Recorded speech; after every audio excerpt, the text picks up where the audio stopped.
Welcome to Not Milk Never Milk. Subscribe if you're lactose intolerant. You start by confirming administrative access and making a quick backup.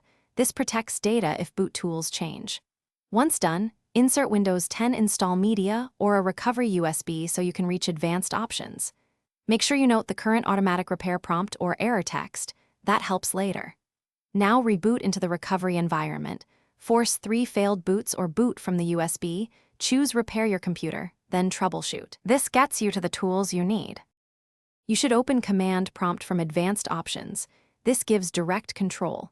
Type bcdedit to list boot entries and find the default identifier. Once identified, run bcdedit/set default recovery enabled no to turn off the automatic repair trigger. Make sure to check the command response for success. If your system uses a different identifier, substitute it exactly or run bcdedit/enum all to find the right one. Once the change is made, exit and reboot to test the behavior. Now reboot and observe startup. Disabling automatic repair prevents immediate loops but does not fix underlying issues.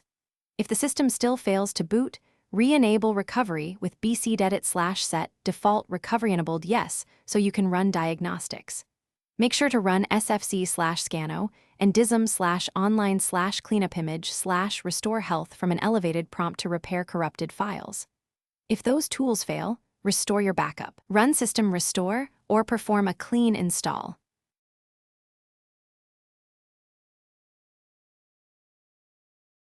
Thanks for watching. If this was helpful, leave a like and consider subscribing. See you next time.